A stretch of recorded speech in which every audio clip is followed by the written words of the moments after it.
जहरीला किरतपुर घुमई बहुगे जान रतियारी घुमई बहुगे किरतपुर घुमई बहुगे जान रतियारी घुमई बहुगे कि तोरा कि हमें लो जबऊ तोरा पाली अपन घर वाली बनई बहुगे के सोना किन देबऊ कना बाली अपन घर वाली बनई बहुगे दोहता घुमई बहुगे जान रतियारी घुमई बहुगे दोहता घुमई बहुगे जान रतियारी घुमई बहुगे कि तोरा कि हमें लो जबऊ तोरा पाली अपन घर वाली बनई बहुगे गे सोना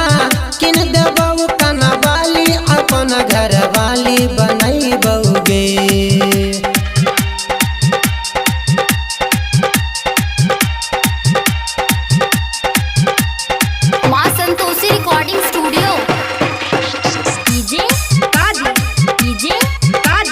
सिंगिंग बाय लालन जहरीला चिलकोरा के सिकरी पहनाई बाऊ नीमा के नकमुन्नी गे बलथी चौक पर चोली सिलाई बाऊ लाज बाऊ मधवन्नी गे लाज बाऊ मधवन्नी गे चिलकोरा के सिकरी पहनाई बाऊ नीमा के नकमुन्नी गे बलथी चौक पर चोली सिलाई बाऊ लाज बाऊ मधवन्नी गे भेजा घुमई बाऊ गे जाना मदहेपुर घुमई बाऊ गे भेजा घुमई बाऊ गे जाना मदहेपुर घुमई बाऊ गे गे सोना गे जानू किन देबऊ होठा लाली अपन घर वाली बनई बाऊ गे गे सोना किन देबऊ होठा लाली अपन घर वाली बनई बाऊ गे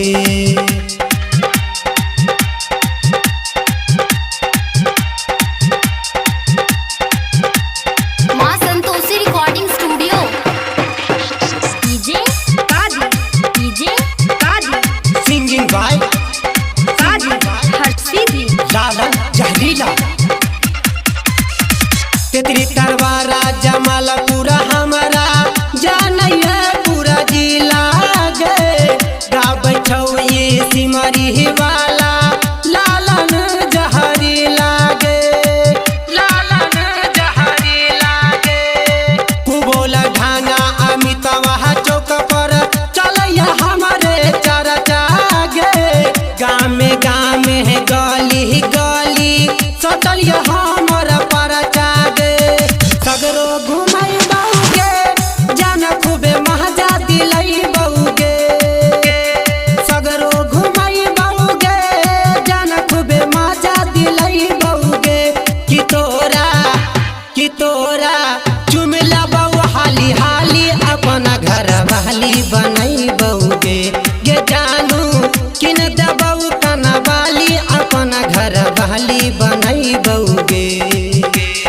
दोहता घुमई बहुगे जान रतियारी घुमई बहुगे दोहता घुमई बहुगे जान रतियारी घुमई बहुगे कि तोरा